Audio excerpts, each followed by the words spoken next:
पहले वीडियो से इस प्रेस वार्ता की शुरुआत करेंगे। मैं अपने सहयोगियों को कहूंगा कि वो वीडियो एक बार चला दें।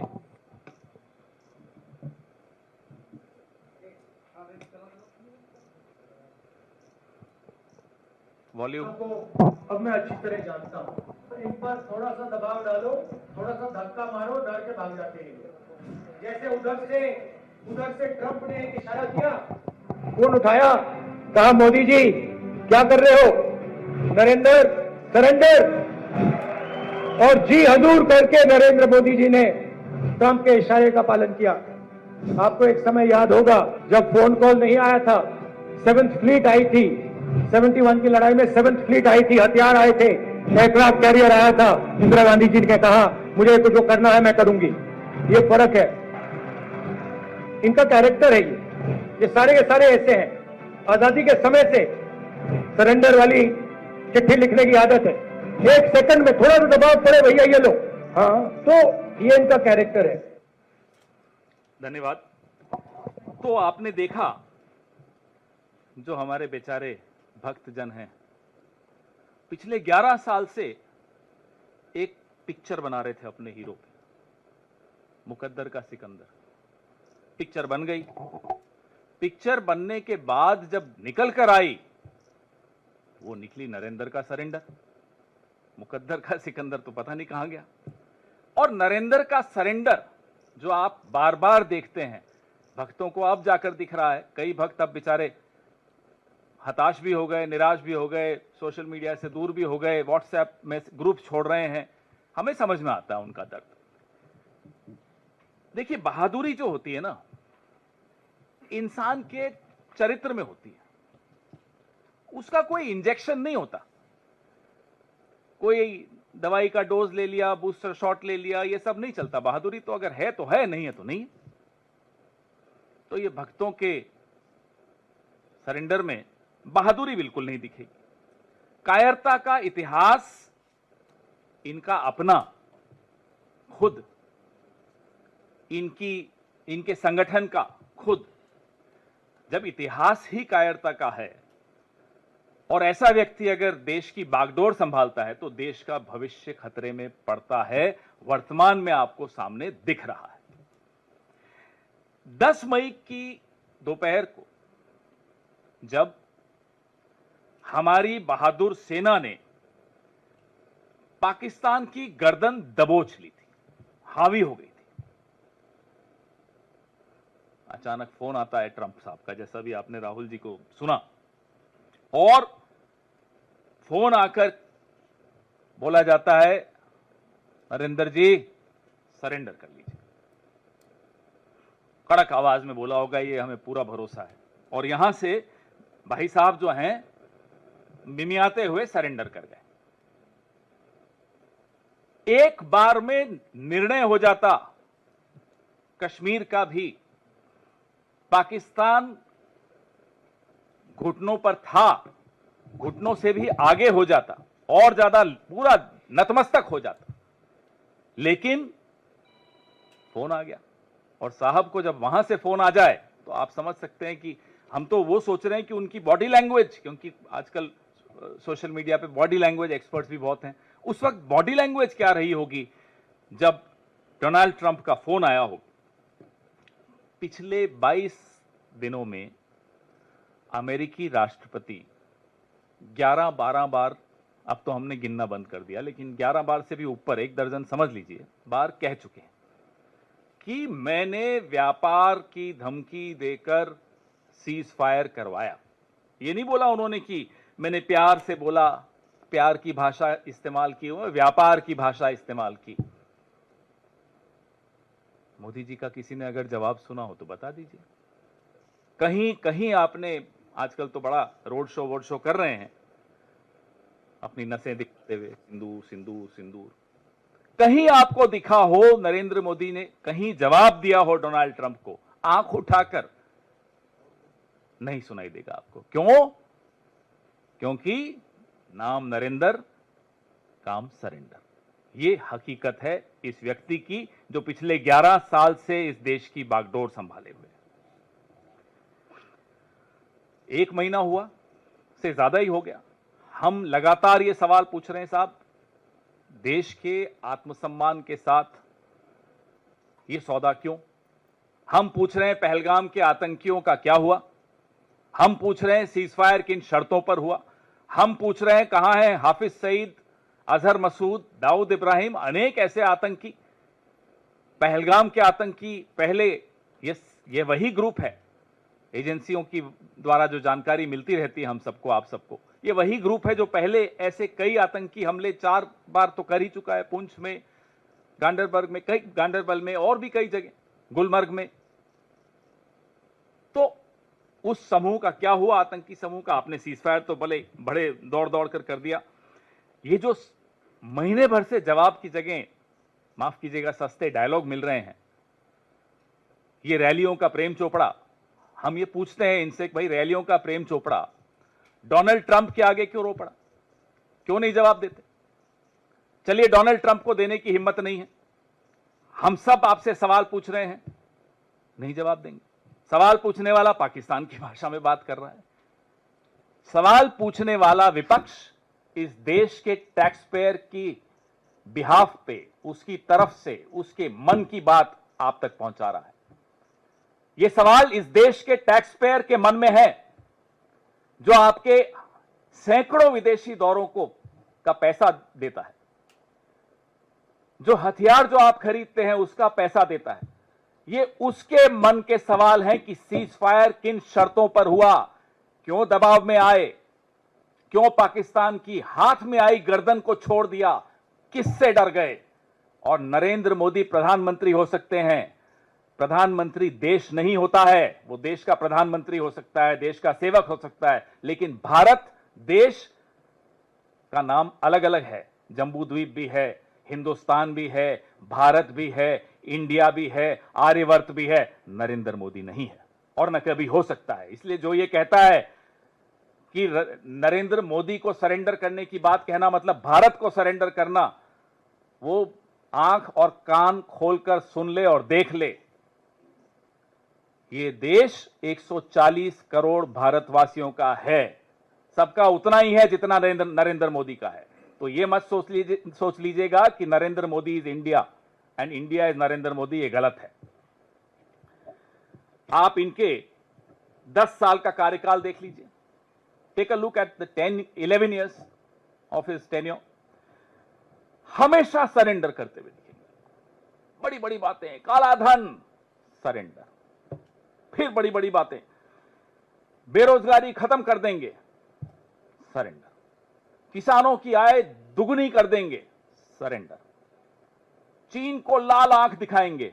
अब चीन पर तो क्या ही बताएं आपको, चीन के बारे में तो ये इनकी हालत हो जाती है कि मुंह खुलता नहीं है चीन के लिए, और जब मुंह खुलता है तो क्लीन चिट देते हैं।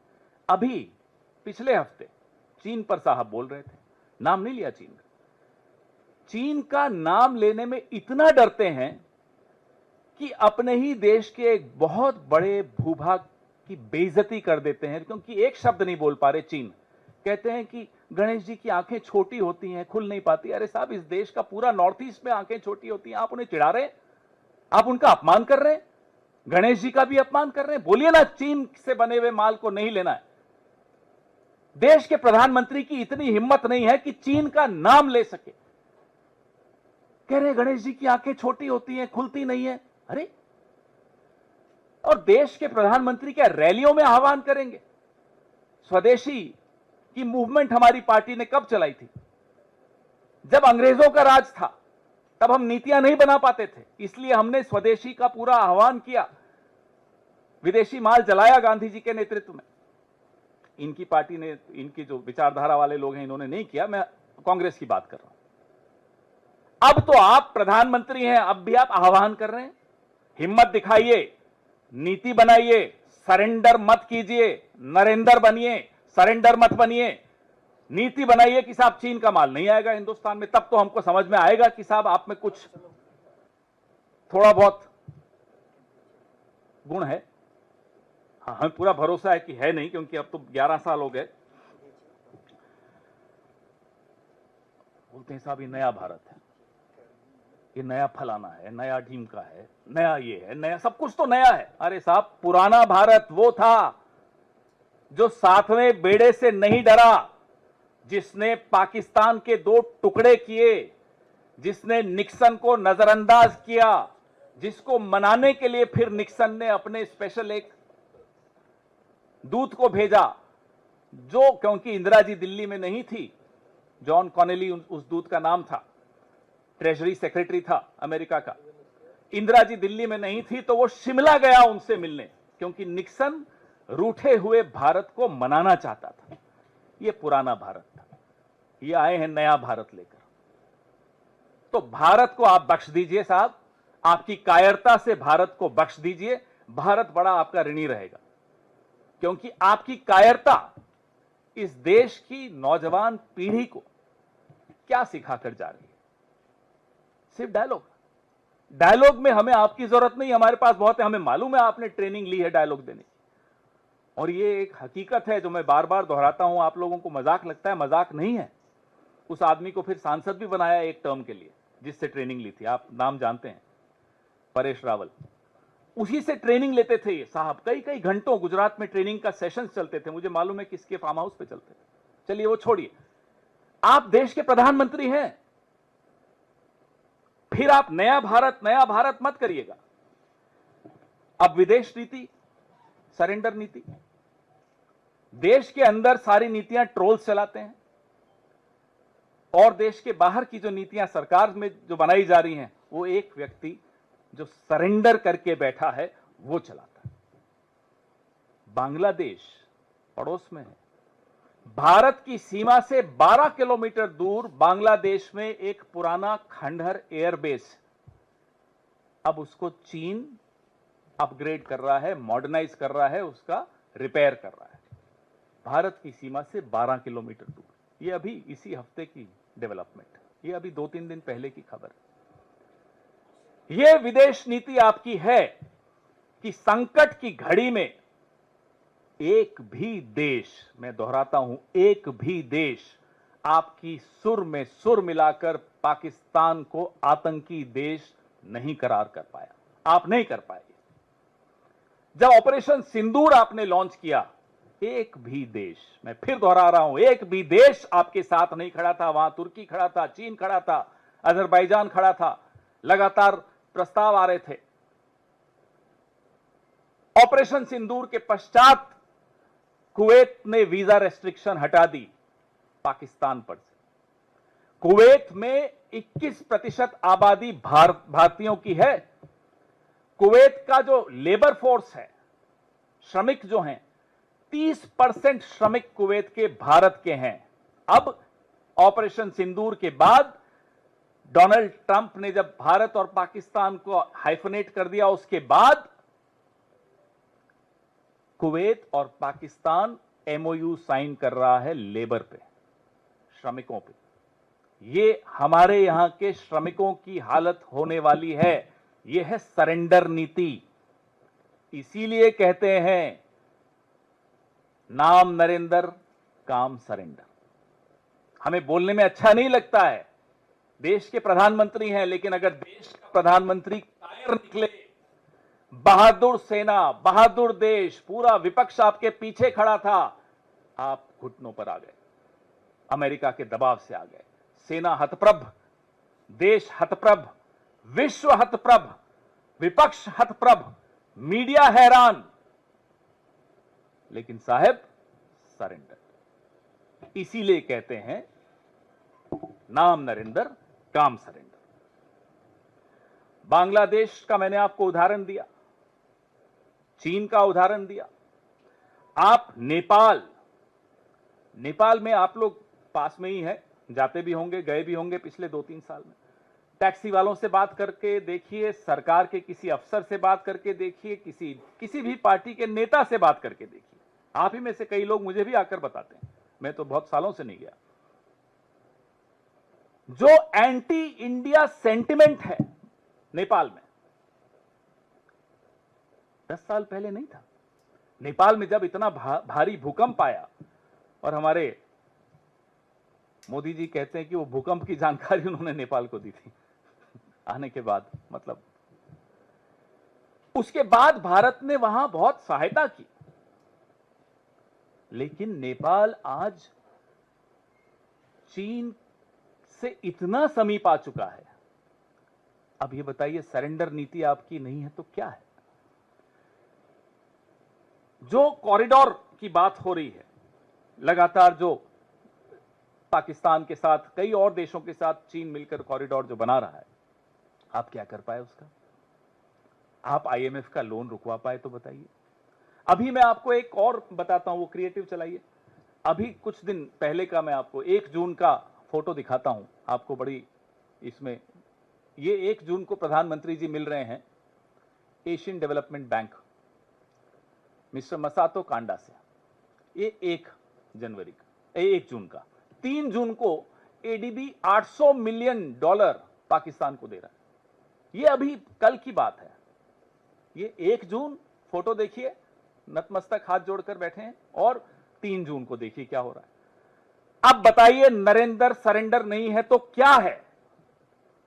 और ये फोटो देख करके आपको लगता है भारत ऐसा कभी कर सकता है? भारत का कोई और प्रधानमंत्री कभी ऐसा कर सकता है? नहीं कर सकता। ये स्थिति हमारे देश की एक कायर प्रधानमंत्री ने बना दी। आप के साथ एक और नवरत्न है आपके कैबिनेट में, क्या नाम है? पराजय शंकर। अब पराजय शंकर चुप हैं बहुत दिनों से। पराजय शंकर चुप इसलिए हैं कि बेचारों को बोला जाता है अभी आप जवाब दो, फिर जवाब देते हैं तो ट्रोल हो जाते हैं। ऐसा नाकारा विदेश मंत्री, भाई आप हो सकते हैं पराजय शंकर, ये देश कभी पराजित नहीं हो सकता। भले ही इसका विदेश मंत्री पराजय शंकर हो, भले ही प्रधानमंत्री कायर हो, ये देश ऐसे लोगों को फिर से बैरक में भेजना जानता है। इस देश की सेना मजबूत है, मैं फिर से दोहराता हूं, यह देश मजबूत है, लेकिन इस देश की सरकार कायर है, इस देश के प्रधानमंत्री कायर हैं, इस देश का कैबिनेट में इतनी हिम्मत नहीं है कि प्रधानमंत्री को बोल सके कि कायरता बंद कीजिए, जवाब दीजिए। हम इंतजार कर रहे हैं कि पूरी जो शाखाओं में ट्रेन होकर अब कैबिनेट में घुसे हैं, सब तो नहीं शाखाओं से ट्रेन हुए, कुछ हमारे यहां से भी उधार लेकर गए हैं, कोई तो बोलेगा। देखते हैं। अब आपके सवाल। माइक दे दीजिए साहब।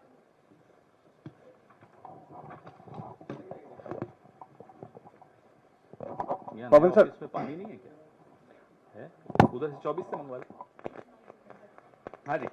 पवन सर, सुधांशु त्रिवेदी का बयान आया है जिसमें उन्होंने कहा है कि राहुल गांधी ने नरेंद्र सरेंडर कहकर भारतीय सेना का अपमान किया है और सरेंडर शब्द का इस्तेमाल पाकिस्तान तक ने अभी तक नहीं किया है। अब मैं अभी मुझे नहीं मालूम था सुधांशु ने, मुझे नहीं मालूम था कि उन्होंने क्या कहा भाजपा के नेता ने, लेकिन मैंने अपनी प्रेस वार्ता में आपको कहा नरेंद्र मोदी का मतलब भारत नहीं हो सकता, नरेंद्र मोदी का मतलब भारतीय सेना तो कतई नहीं हो सकता। भारतीय सेना, मैंने आपको 2-3 बार इस प्रेस वार्ता में कहा, हैरान, विपक्ष हैरान, देश हैरान, पूरा विश्व हैरान है कि साहब ये अचानक क्या हुआ कि गर्दन में आया हुआ हाथ, पाकिस्तान की जो गर्दन आ गई थी वो छोड़, गर्दन आ चुकी थी हाथ में और छोड़ दी। तो एक ही आदमी कर सकता है। फोन आया अमेरिका से, नरेंद्र मोदी चित्त हो गए, घर में शेर बनते हैं। तो जो घर में शेर बनता है, अब तो खैर घर में भी नहीं बनता, उसकी स्थिति देखिए, और फिर देश के पीछे छिप जाएंगे, देश की सेना के पीछे छिप जाएंगे। साहब ये नहीं चलने वाला। अब सीधे सीधे जवाब दीजिए, क्योंकि देश के मन की बात यह है कि सीज फायर क्यों हुआ। देश के मन की बात है सीज फायर की घोषणा डोनाल्ड ट्रंप ने क्यों की। देश के मन की बात है कि व्यापार का डर दिखाकर आपसे ऑपरेशन सिंदूर क्यों रुकवाया गया और आप क्यों मान गए। ये देश के मन के सवाल हैं, उसी देश के जिसके पीछे अब ये आपके बीजेपी के प्रवक्ता जो आपने जिनका नाम लिया, वो छिप के बोल रहे हैं साहब देश का अपमान हो गया। देश का कोई अपमान नहीं, देश का अपमान तो उस दिन हुआ जिस दिन डोनाल्ड ट्रंप ने घोषणा की सीज फायर की। उससे बड़ा अपमान क्या हो सकता है। देश का अपमान उस दिन हुआ जिस दिन इंडिया और पाकिस्तान को हाइफेनेट कर दिया डोनाल्ड ट्रंप ने। डोनाल्ड ट्रंप ने तो किया ही किया, कुवैत तक ने कर दिया। देश का अपमान उस दिन हुआ जिस दिन डोनाल्ड ट्रंप ने कहा कि मैं कश्मीर में मध्यस्थता करूंगा, कश्मीर का एक तरह से इस मुद्दे का अंतर्राष्ट्रीयकरण कर दिया और आप चुप रहे। यह होता है देश का अपमान। देश का अपमान पिछले 22 दिनों में आपकी इस मुद्दे पर चुप्पी है। इसलिए देश की बात मत कीजिए। मैंने आपको भारत के सारे नाम गिना दिए, वापस गिना देता हूं। आर्यव्रत, भारत, हिंदुस्तान, इंडिया, जम्बूद्वीप, इसमें नरेंद्र नहीं है।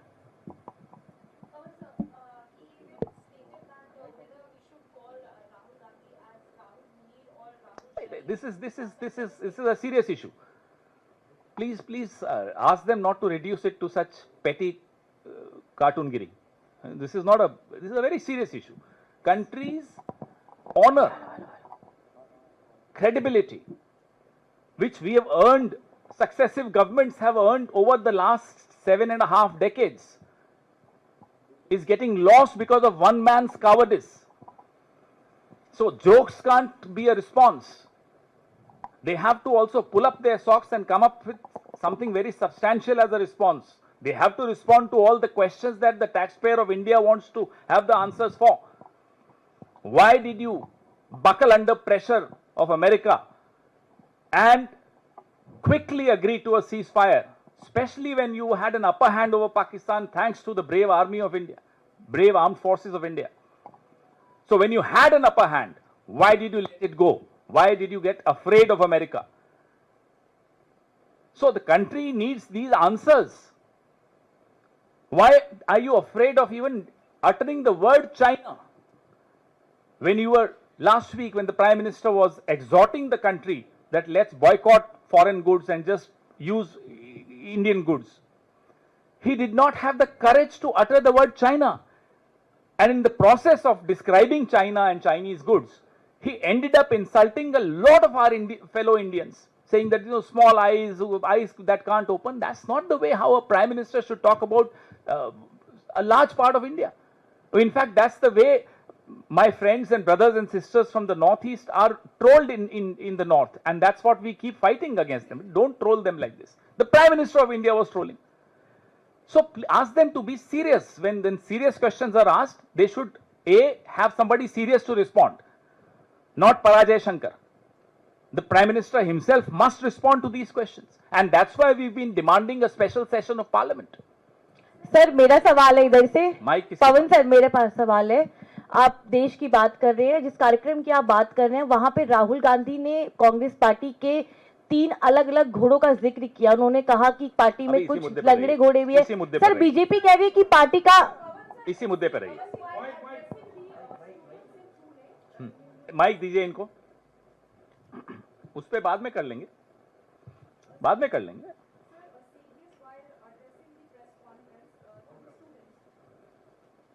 Serious while addressing the students in university in Pune, he said that Pakistan wanted to bring India to their knees in 48 hours, but bowed down in 8 hours. And they said that they wanted a ceasefire. How do you see a statement coming? The fact of the matter is that the armed forces had an upper hand. Pakistan would have lost much more. But these decisions are political decisions taken by the political leadership. And the political leadership, unfortunately, came under pressure. The issues raised by the President of the United States have to be responded by the Prime Minister of India. I'm sure you've understood what I'm saying. Pawan ji, Sudhanshu hello, थोड़ा पास में सुधांशु त्रिवेदी ये भी कह रहे हैं कि राहुल गांधी जिस तरह की बात कह रहे हैं इस पूरे मामले को लेकर, इंडिया अलायंस जो गठबंधन पार्टी है, उनके भी कई नेता उनकी इन बयानों से इत्तेफाक नहीं रखते हैं। उनकी अपनी ही गठबंधन के कई पार्टियां जो है वो उनसे इतर राय रखती हैं। गठबंधन को भारतीय जनता पार्टी में जो कैबिनेट के लोग हैं वो हैरान है कि प्रधानमंत्री को हो क्या गया। हमसे बोलते हैं, कई बार बात करते हैं, तो हम कहते हैं हो नहीं गया, ये हमेशा था, आपकी आंखें अब खुली हैं। तो आप गठबंधन को छोड़िए, गठबंधन ने तो कल साइन करके सबने विशेष सत्र की मांग की है। क्यों नहीं स्वीकार कर रहे प्रधानमंत्री मांग को? पूरा गठबंधन इकट्ठा बोल रहा है आपको कि साहब स्पेशल सेशन बुलाइए पार्लियामेंट का, ये सब चर्चा वहां होगी। लेकिन once a coward always a coward, जो एक बार कायर है वो हमेशा कायर है। वो विपक्ष तक से डरता है, विपक्ष के सवालों से डरता है, प्रेस कॉन्फ्रेंस से डरता है। हमें तो एक जगह बता दीजिए, पहले तो हम सोचते थे घर में शेर है, वो घर में भी शेर नहीं है, घर में भी ढेर है। सर मोहन यादव पास में रखो। जी, मोहन यादव ने ये कहा है कि मोहन यादव मुख्यमंत्री जी मोहन भागवत भी है, मोहन यादव भी है, बहुत सारे महान हैं। उन्होंने कहा है कि राहुल गांधी को इसको लेकर के माफी मांगनी चाहिए, ये काफी दुर्भाग्यपूर्ण है। अरे पहले कांग्रेस उनको पार्टी इसको कहिए कीमत कि चुकाएगी। देश के प्रधानमंत्री देश की सेना से सबसे माफी मांगे, जिनको पूरी उम्मीद थी कि अगर सीजफायर नहीं होता तो भारत बहुत कुछ हासिल कर चुका होता। कई जगह शायद एक ऐसे समाधान मिल जाते भारत को, ऐसी समस्याओं का जो बहुत पेचीदा हैं। उस स्थिति तक पहुंचने के बाद पीछे हटना, तो माफी आप सब जानते हैं किसको किससे मांगनी चाहिए। पूरा देश इंतजार कर रहा है प्रधानमंत्री माफी मांगे। पवन सर, आप लगातार कह रहे हैं बाद पीछे हटना, तो माफी आप सब जानते हैं किसको। पवन सर, आप लगातार कह रहे हैं बाद पीछे हटना, तो माफी आप सब जानते हैं किसको।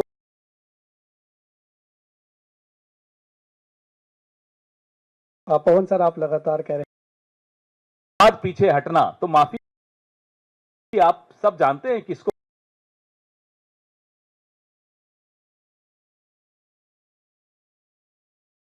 पवन सर, आप लगातार कह रहे हैं बाद पीछे हटना, तो माफी आप सब जानते हैं किसको।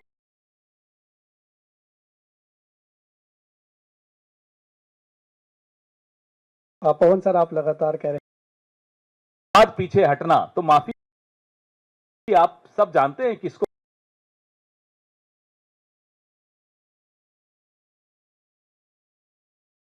पवन सर, आप लगातार कह रहे हैं बाद पीछे हटना, तो माफी आप सब जानते हैं किसको। पवन सर, आप लगातार कह रहे हैं बाद पीछे हटना, तो माफी आप सब जानते हैं किसको। पवन सर, आप लगातार कह रहे हैं बाद पीछे हटना, तो माफी आप सब जानते हैं किसको। पवन सर, आप लगातार कह रहे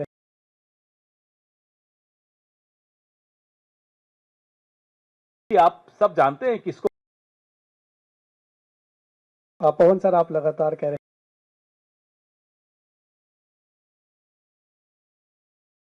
आप सब जानते हैं किसको।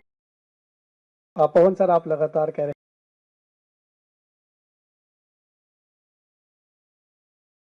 हैं आप सब जानते हैं किसको। पवन सर, आप लगातार कह रहे हैं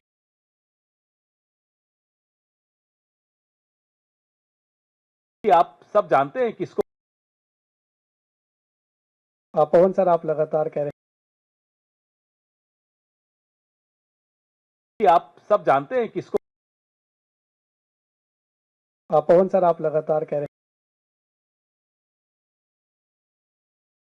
आप सब जानते हैं किसको। पवन सर, आप लगातार कह रहे आप सब जानते हैं किसको। पवन सर, आप लगातार कह रहे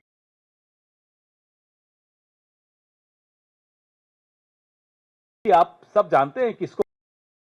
पवन सर, आप लगातार कह रहे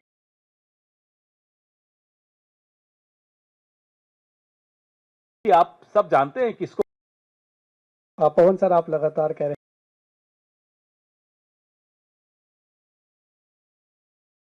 आप सब जानते हैं किसको। पवन सर, आप लगातार कह रहे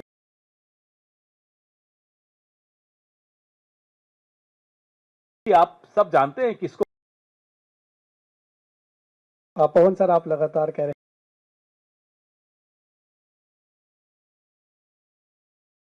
आप सब जानते हैं किसको। पवन सर, आप लगातार कह रहे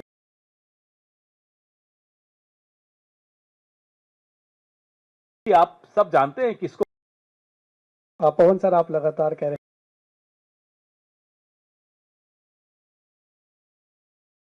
कि आप सब जानते हैं किसको पवन सर, आप लगातार कह रहे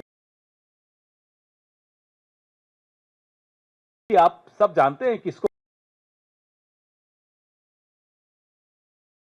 पवन सर, आप लगातार कह रहे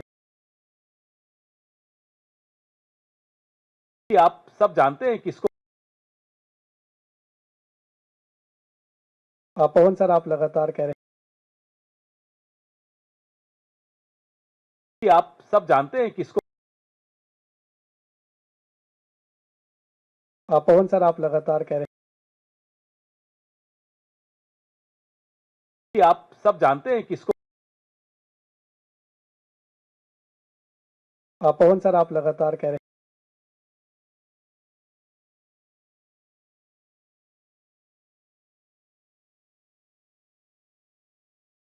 पवन सर, आप लगातार कह रहे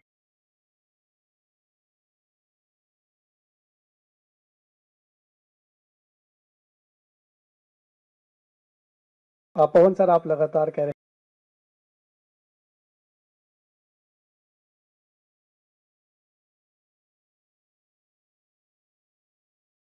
पवन सर, आप लगातार कह रहे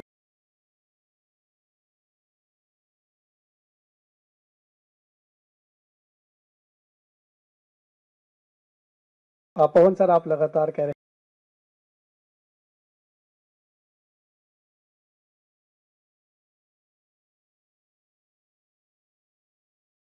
पवन सर, आप लगातार कह रहे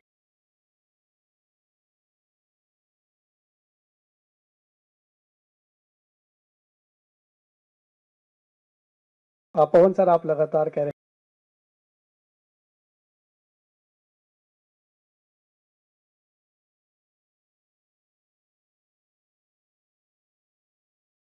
पवन सर, आप लगातार कह रहे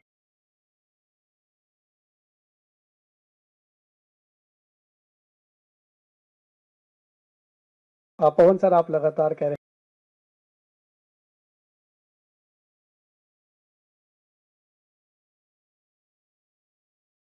पवन सर, आप लगातार कह रहे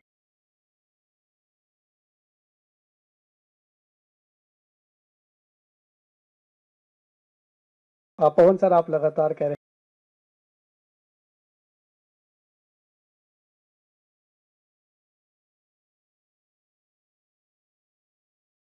पवन सर, आप लगातार कह रहे